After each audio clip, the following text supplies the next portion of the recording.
Singkat cerita, Kakak Sum sedang dalam perjalanan pulang. Raut panik jelas terlihat di wajahnya dan ajudannya itu. Dipertegang lagi dengan sebuah insiden kecil terjadi karena keteledoran sang ajudan yang mengakibatkan kepala Kakak Sum terbakar dan menyebabkan mobilnya ngebul.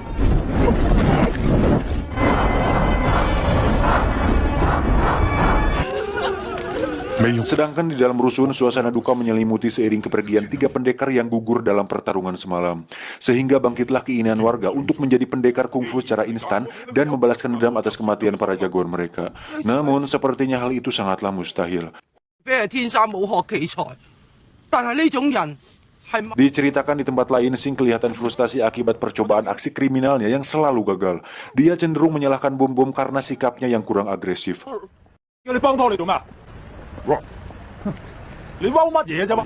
Kelihatan di seberang jalan ada seorang gadis cantik penjual basreng.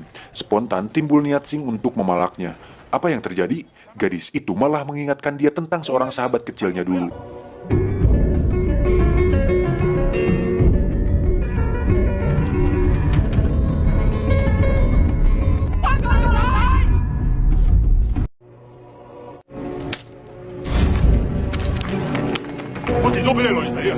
Tiba-tiba, ia diculik oleh 2 orang asing. Rupanya, mereka adalah utusan tim eksekutif geng Kapak. Sejauh ini, kekalahan demi kekalahan yang dialami tak membuat geng Kapak ini kapok. Faktanya, kali ini, Sing resmi direkrut sebagai tim ahli dalam upaya mendapatkan seorang pendekar legend, yaitu pembunuh tak terkalahkan yang bernama The Beast. Singkat cerita, malam itu juga Sing dibawa ke sebuah bangunan seperti penjara, lebih tepatnya rumah sakit jiwa khusus penjahat kelas berat, di mana saat ini The Beast sedang berada di sana.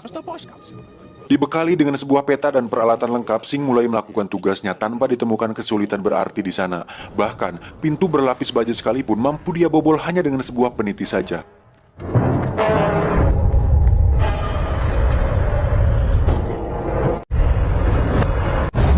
Sejenak Sing kaget melihat tampilan The Beast yang nampak sedang asik baca koran sambil ee.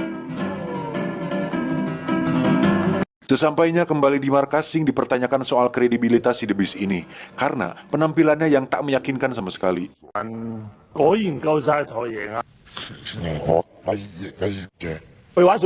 Namun tak diduga, The Beast tiba-tiba merebut pistol dari tangan seorang algojo, lantas dikokangnya pistol itu di dekat kepalanya sendiri. Dan disinilah kehebatan The Beast mulai dipertunjukkan, sekaligus membuktikan bahwa kunci pada ilmu bela diri kungfu adalah kecepatan.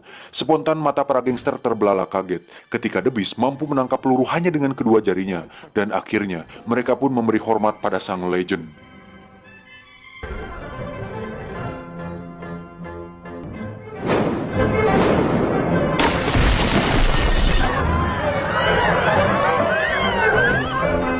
Tak lama kemudian, The Beast menemui pasangan juragan rusun yang ternyata sudah ada di ruangan sebelah markas itu. Sesama pendekar kungfu tentunya saling kenal satu sama lain. Namun karena perbedaan prinsip, maka pecahlah menjadi sebuah pertarungan hebat.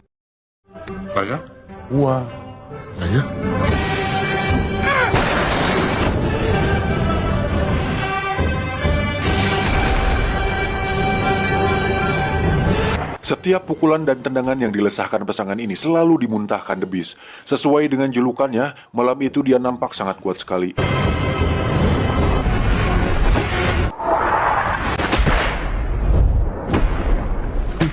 Dengan terpaksa si ibu juragan mengeluarkan jurus andalannya.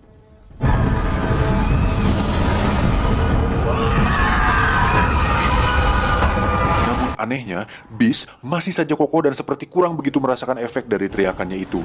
Hingga pada saatnya si ibu mengerahkan kemampuan loudspeakernya.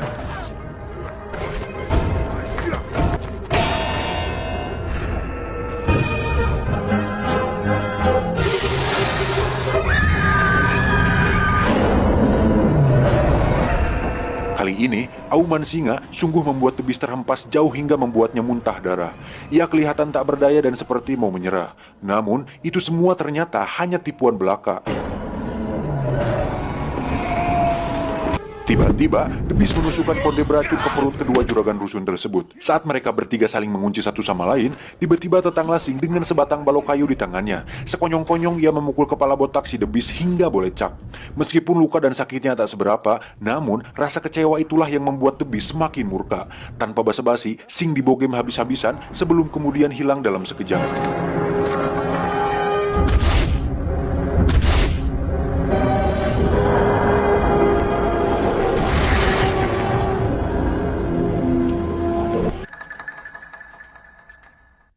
Karena merasa kecolongan, Kakasu menjadi kena getahnya saat The Beast memukul kepala Kakasu hingga lehernya berputar 360 derajat, lalu tewas saat itu juga. Sementara itu di sebuah kuil kecil, Juragan Rusun sedang menangisi kondisi Sing, orang yang telah menyelamatkan keduanya.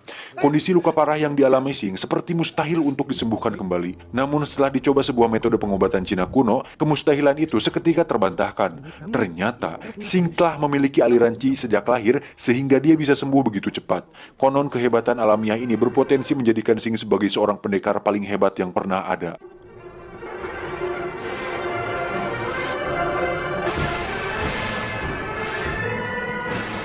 Yang menarik adalah, sekarang Sing sudah sembuh total dan kelihatan segar. Saat geng kapak tiba, disinilah kehebatan Sing akan diperlihatkan.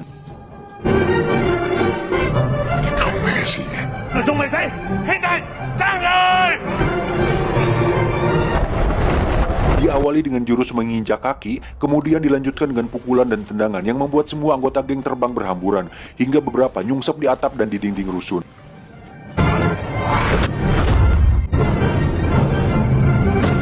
Kini, hanya tinggal The Beast dan Sing.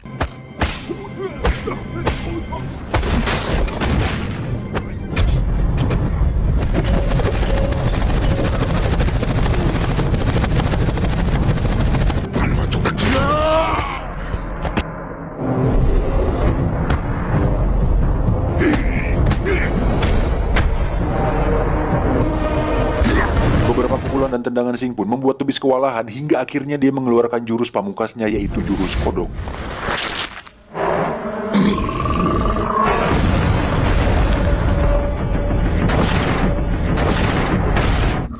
Dengan segenap kemampuan, Sing berusaha untuk mengimbanginya. Namun sepertinya jurus itu terlalu kuat baginya, sehingga ia sempat sedikit keteteran menahan serangannya dan kemudian terhempas jauh ke angkasa.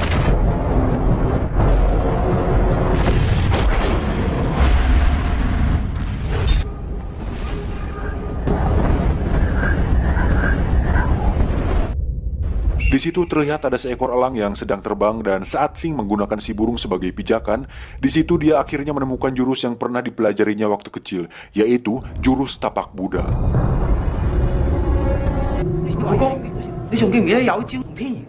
Dua juragan yang melihatnya pun hampir tidak percaya melihatnya karena mereka tahu bahwa jurus tapak Buddha sudah lama punah.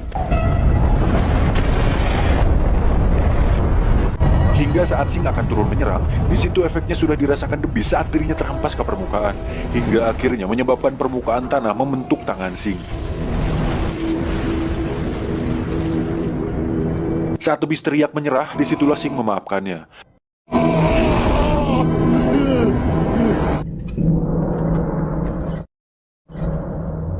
Merasa tak terima, The Beast kembali menyerang dengan konde beracunnya. Namun dengan jurus yang sama, Sing kembali menyerangnya, namun dengan sengaja diarahkan tepat di samping kepala The Beast hingga membuat gedung rusun roboh dan berlubang membentuk tangan Sing. Hal tersebut membuat kedua juragan tersebut melongo.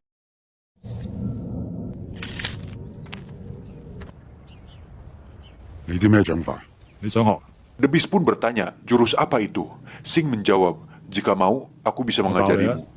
Di situ The Beast sujud dan mengatakan, Guru.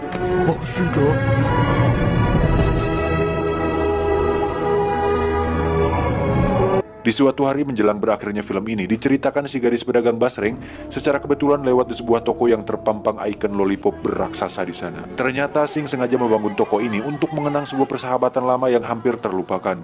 Namun kini setelah segalanya berubah, akhirnya persahabatan itu pun kembali bersemi.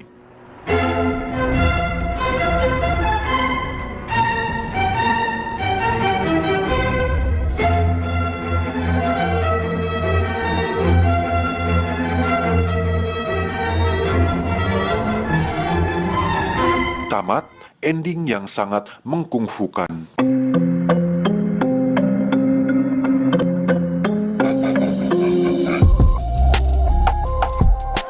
Secara keseluruhan kayaknya udah gak usah dijelasin lagi deh ya.